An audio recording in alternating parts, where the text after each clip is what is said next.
Yay. Hello, Stuart. So happy to have you Hi, today. Helen. Hi. Great to be here. Thank you. So for the audience, I'm Helen Thomas. I'm with AnyQuest. We are an enterprise AI enabler. And it's my pleasure and honor to have Stuart McFaul. He is a veteran tech marketer in San Francisco. Stuart, why don't you just give us an introduction of you and your agency? So my name's Stuart McFaul, and I'm principal of Stuart McFaul Associates in San Francisco. We focus on optimizing the value of startup and high growth companies through highly strategic and creative marketing programs. Over the past 20 years, our efforts have resulted in helping companies achieve valuations exceeding $3 billion, ROI as much as 26,000%, and helping these companies become subject to billion-dollar acquisitions and successful IPOs. That's amazing. Are there specific examples in terms of marketing campaigns among the names that the people know in the tech industry that you would be able to share? Yeah, I've been really fortunate in that we have brought emerging technologies to some of the biggest companies in the world. So we launched cloud computing for Cisco. We launched AR, VR for Apple.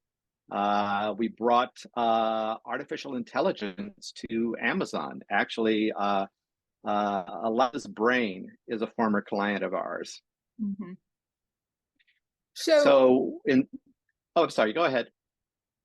What are the challenges when you tell these stories, and why did they choose to work with you? If you could share. I think the reason they did is that we have a playbook that we have developed over the course of the last 20 years that has proven uniquely successful for emerging tech. When it was first developed, actually, about a year after it was first developed, the Smithsonian asked to add it to their business archives because they had never seen a playbook like that before. And we discovered that it was one of the very first empathy-based marketing programs that was used inside tech. So what we did over the subsequent years is that we thought, okay, well, if we know how to launch a company successfully, we do to help it maintain its success, and in fact, turn it from being a regular run-of-the-mill company to a brand. So we studied about 600 brands around the world, and we boiled it down to some very key elements performed at very specific times that help these companies become successful and secure the success. So this was the reason that we had many of these, particularly emerging tech companies, come to us, because they were trying to validate themselves in the marketplace. They were trying to find either a good out by going IPO, or most often they wanted to be acquired by another company. And there's a very specific methodology you go through to be able to achieve that. At what stage typically do these tech companies engage you? Well, sometimes they even engage with us pre-funding. Ideally, it would be post-funding. We do work with companies in pre-funding stages to help them get shored up so that they could be better situated to get funding. Mm-hmm. But post-funding is important from a marketing standpoint, because marketing really is an investment. Unfortunately, in the tech world, marketing very often is an afterthought rather than a forethought. And if you treat it like a forethought and say, okay, here's how we need to throttle our spend, our approach to the market, and so forth, find if you stage it in exactly the right way, you're successful. But it does take money to be able to get to where you want to go. Absolutely. So I learned that you trademarked your playbook. It's called optimal Yeah, value. Yeah, please tell. optimal value. Yes. Well, the goal with optimal value is that we realized when we were coming up with this approach to make the company appear solid and valuable, is that we had to be able to assert the company's value at each stage of its growth. So there's a very specific value and a very specific audience when you're in the pre-funding stage. When you're in the development stage after achieving funding, it's a different audience and there are different values that you have to extract. So we call it optimal value because what we try to do is work with companies to optimize the value at each stage of their growth from pre-funding through exit. That's fascinating. And can we kind of connect this to the AI world today as from both the perspective in terms of how generative AI and AI, be applicable to marketing practices, as well as how you think companies today with AI to, position themselves based on your playbook. I noticed that you did bring your note taker today. So could you talk more about how AI has affected our day-to-day work? Yeah, so my note taker is my little buddy, and I'll say they are my little buddy because they're able to keep on track and chronicle things that very often are lost in conversation. So we go through so many meetings, for example, during the course of the day that the day almost becomes like a Slack, where it's just a river of messages that float past you, and then it's like, what was that? Somebody said this, what was it? And so much is lost that way. But note takers, things like that, really help keep you in sync with the type of information that you need to have. And I'll give you actually a real life anecdote as to why I think things like note takers are important. So many years ago, I was working with a company that we were trying to help increase its value. And in the case of this particular company, they were about a $6 million a year company, but they were stuck. Sales were stuck. They weren't moving. And so we went in and talked to them. We talked to all the principals in the company. And we really tried to find out the differentiator, what made them different, what made them better than anybody else. And we were getting a lot of information, but actually it was in a conversation that I had with a junior engineer who was leading me from one meeting to another, where he just happened to say, well, without our company, the cloud wouldn't work. And I said, well, what do you mean by that? And he said, well, we do all the back-end financial processing for all the major banks in the world. Well, that offhand comment, which could have been completely lost or disregarded, ended up becoming the fulcrum of the marketing effort that we did for that company. And within 6 weeks, the company became the subject of a bidding war between HP and Dell. And the $60 million company was sold for a little over $2 billion. Wow. Yeah. Amazing story. Amazing story. So in addition to what you're using today, are there generally available AI tools for marketing or marketers or professional workers? What's your observation? What do you like to share today? So I think the most important, so I'll share some actually with you, but I think the most important thing is to look at AI as a productivity tool.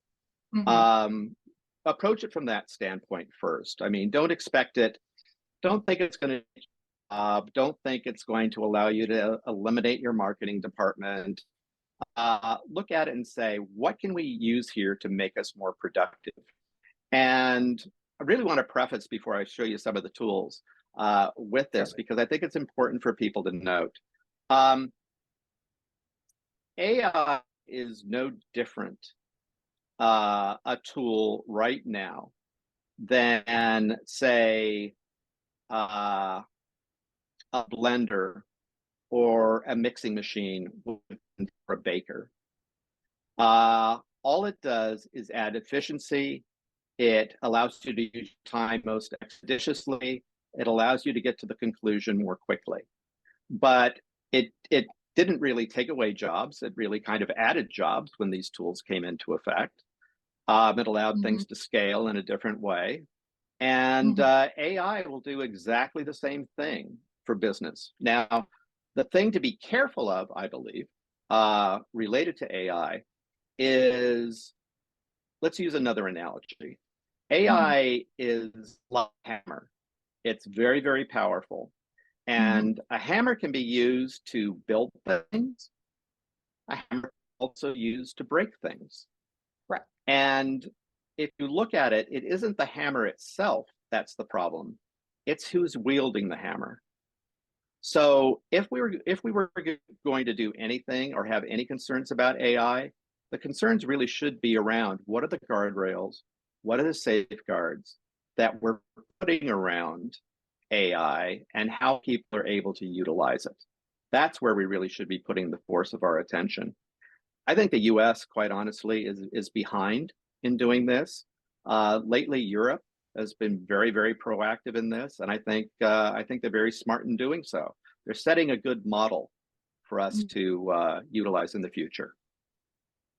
But let me show you some tools that I like very, very much. If you like marketing as much as I do, this is a good website for anybody to go to called Marketer Milk.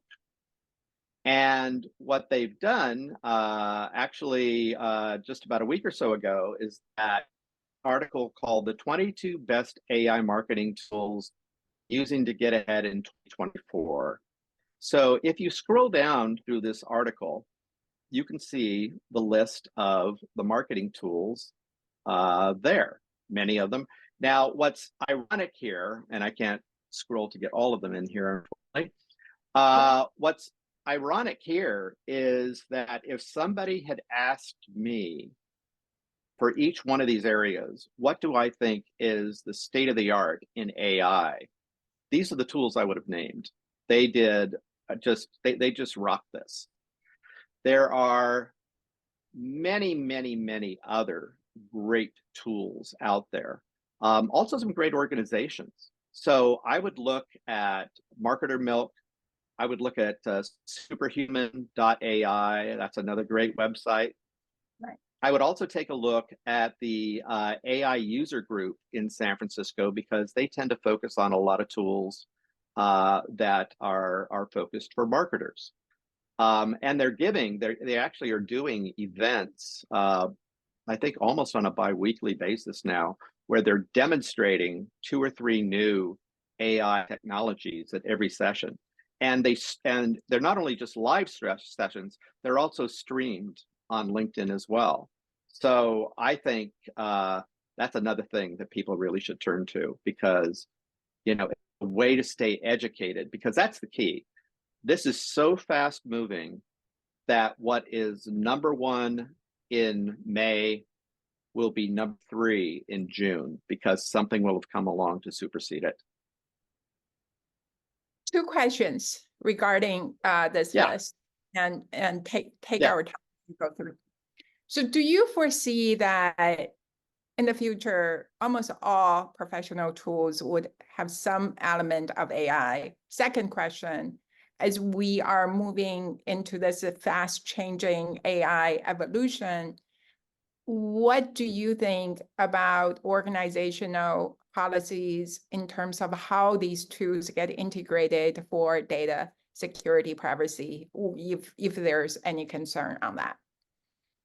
I'll answer the second question first. Sure. Cybersecurity is probably just as much, if not more, a key concern for organizations as related to AI. I don't think you can be in any organization right now utilizing AI where you should not be putting similar light related to cybersecurity on what it is that you're doing. And that's both, and that's very much in a defensive standpoint. Also offensive in terms of what you're doing. Make sure that you're doing it in a way that is benign rather than accidentally, and usually it's accidentally, malign. But get the policies in place. And we're seeing right now a lot of organizations allying with similar organizations to determine what an industry strategy might be towards it. We're seeing a lot of consultants coming out. But if you are considering doing anything with AI in your organization, particularly if you're deciding to do it at scale, you are going to have to turn a similar eye towards cybersecurity. They are two sides of the same coin. So I apologize. What was the first question that you asked, though? The first question is related to this list, and obviously there are a lot more applications out there than just this list. Do you foresee that in the near future, almost all professional tools would integrate AI into the application? Meaning that almost all. Yeah, go ahead. It's inevitable. It's simply from the standpoint of productivity. AI used in the right way makes every application, or has the potential to take every application or every job or task more efficient and better. And the great thing is that if you're able to be more productive doing something and it actually saves you time and gives you intelligence that allows you to move along more quickly, that allows you to do more. That allows you to accomplish far more than what you might have been able to do otherwise.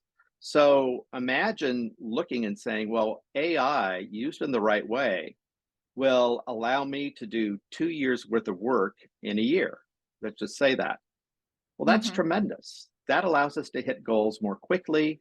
That allows us to, on the other hand, to maybe even spend less time working, because, you know, that's another benefit. If you can get the work done more quickly and it's happening in a time frame that's acceptable to everybody, why not be able to take advantage of the fact that you're going to have a little extra time as well? For sure. Yeah, I see it for everything. Yeah, okay. So we'll go back to the vendor side of AI, meaning startups or companies that are providing AI tools. But let me ask you this question, because we're talking about the users and the benefit for the users. What are your recommendations in 2024 for people to, you know, harness this AI power and get them ready for the future, you know, in terms of life and work that has AI as an element? Yeah, I think to go back to what I was just saying, the first thing is to really focus on AI for productivity. See how it can help you get more done in better ways. You know, what's frustrating to me, and this is probably just reflective of my age, I remember when calculators came into the classroom and everybody said, calculators are going to make kids stupid. Well, calculators didn't make kids stupid. It allowed them to actually do much more intricate work and learn to do things in new and better ways. And they actually got more done. So it really kind of contributes. So I focusing on AI as a productivity tool, as a way to enhance our ability to learn, to me is really the right way to framework. Now, the second thing that I think people should remember is AI is probably going to be the fastest changing technology we've ever seen. It's going to evolve in new and different ways.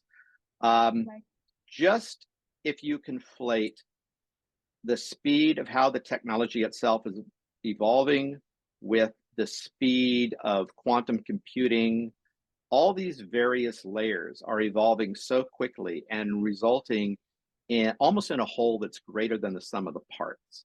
So really try to stay on top of the kind of AI technologies that would best benefit your business. So you can be prepared.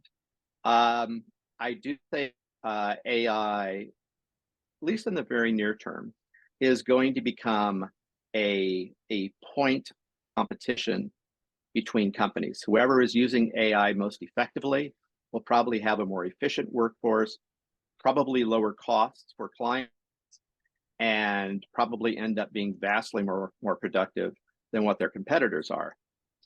But as much as we talk about AI, we can't forget that in marketing, there's the human element.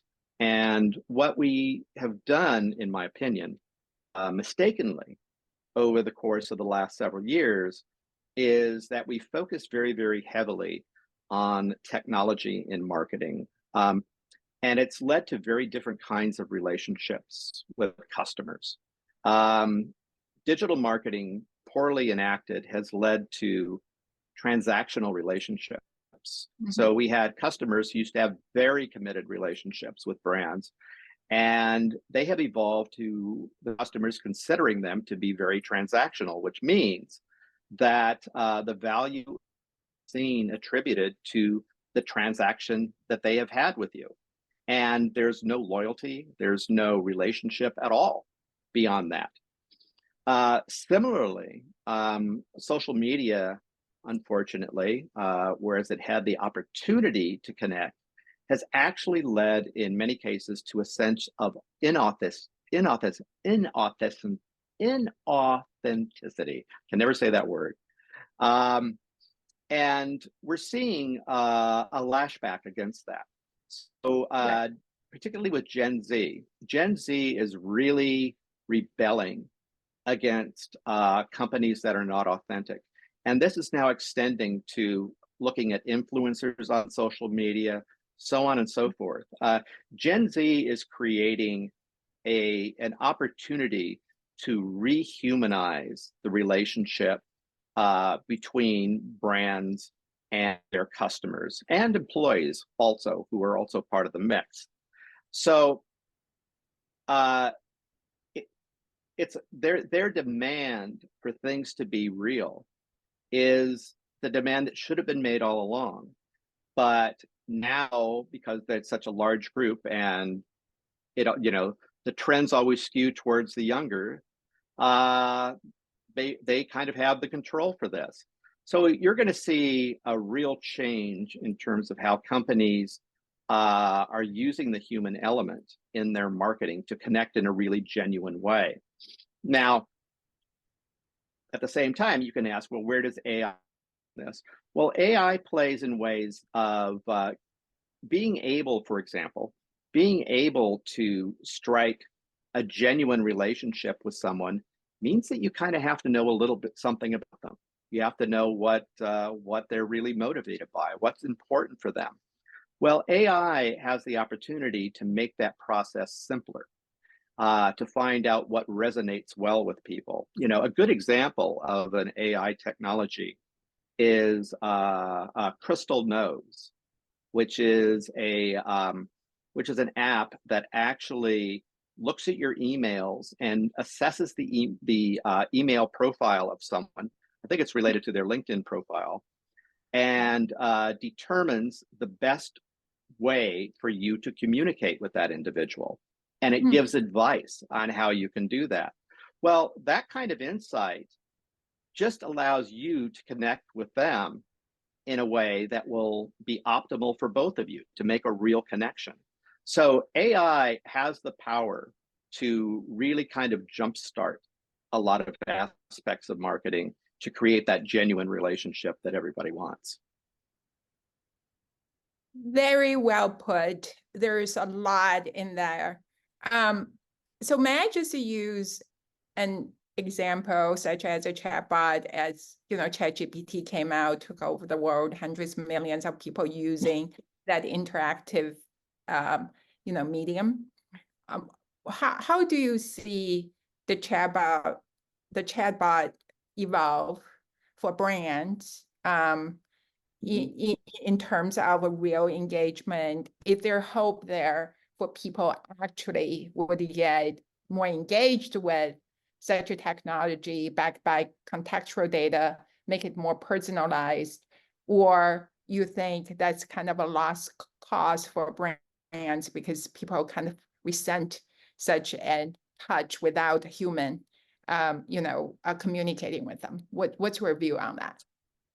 Yeah, I think it's layers. I think for example, if somebody's trying to connect with a company online and they're looking for very specific information regarding a product, a chatbot is fantastic if it can get you to that very, very specific information, such as what kind of batteries does this take? That's huge. It saves you time. It gives you the answer that you want in the moment. The next layer down is for the customer to be able to kind of indicate what their intentionality is, and then recommendations could be made to make the journey towards the decision better. Then the next layer down, for example, is post-sale. What can you do to learn more about the customer to be able to go and have an ongoing relationship with them, to bring them new and different things in the future? So in each of those cases, as we go through it, the AI becomes more sophisticated because it's discerning much more finite, individualized things. So if you're just looking for the generic information that you're trying to, say, pull from an instruction manual, chatbots right now work very, very well in that regard. For the other things, for example, determining what's going to resonate with somebody in terms of their particular preferences, or to have something that truly represents the company voice and tone. Technology is not quite there yet, but it's evolving really, really quickly. Absolutely. So now we're still looking at the list.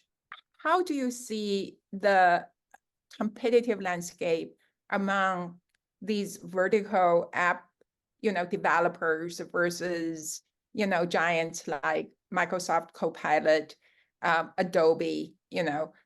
How do you think these innovative tools or companies would sustain their value over time? What I think is going to happen is the same thing that happened early on in internet days, is that there's going to be a bunch of these companies are like parts of a clock, and an overall AI clock machine hasn't really been built yet. It's a bunch of discrete pieces right now, some of which work with one another, some of which don't. So I look at these companies as being gears in the clock. And what's going to happen is that some of these gears are going to fit with other gears, and they're going to create a machine function, and they'll connect with others, which will connect with others, and you'll have scale like that. It will be the way these companies assimilate and aggregate together in the right way, because that's very much the same way that the internet itself developed. So I think we're going to see a lot of individual players. I think we'll see consolidation. I think through consolidation, I think we will see very innovative and interesting things pop out. What's very, very fascinating about ChatGPT is that it was almost a technology that seemed to be the embodiment of multiple technologies that were brought together into one form. And I think that's why it was so gobsmacking for everybody. But I think we'll see the similar kind of gobsmacking thing happen when you start seeing these other entities starting to become more cohesive. Okay, so I'm going to shift a little bit to the so-called the risk side of AI, disinformation, misinformation, such and such. How do you differentiate human creativity and augmented content? How do you put the value in your playbook? What's your perspective on the ongoing, human AI collaboration? I think it's a matter of nuance that's going to evolve. So what we've seen today in the difference between what is AI generated versus what is human generated is that there are tells that happen. You can look at a piece of art and you can know that's generated by AI. You can read something and you can know that it's generated by AI. But what's going to happen over time is that those tells are gradually going to disappear more and more. And it's going to be harder and harder to discern what the difference is. How soon that will be, I don't know. But I do think that the human mind and human creativity has the opportunity to do leaps in terms of creativity that is going to be challenging to AI. AI is very linear, and people aren't. And the fact that we're not linear is the thing that I think really makes us creative. Okay, let's zoom out for a minute with your final words on AI marketing practices. So what could you summarize your worldview of AI and the implication for particularly generative AI for marketing? Yeah. Well, what I love is people who get freaked out by AI, because I go back to the days of Star Trek, and in Star Trek, they would just tap a button, and they would ask the computer a question, and it would be a very complex question, but it would get the answer immediately. And that didn't make them stupider. It didn't make them any more challenged. It didn't represent a threat to them. It just allowed them to get things done better and more quickly. This is the future that I think that we're actually working towards with AI, is exactly that. It's something that will take away the mechanical aspects of what we have to do every day, the time-consuming things, the iterative things that have to do every day. It takes that away from us. And in taking it away from us, it gives us a greater opportunity to create. It gives us a greater opportunity to live. And I think in that sense, it's going to become a wonderful tool for marketing, because it'll allow us to forge really genuine relationships with customers and employees, and to create some really interesting stuff. Well, thank you so much for taking your time and sharing very, very detailed information and your view. So how do people reach out to you and your agency, Stuart? Thank you. You can find me at www.stuartmcfaul.com, STUARTMCFAUL.com. And just say, contact me, and I'll contact you. Awesome. Thank you again.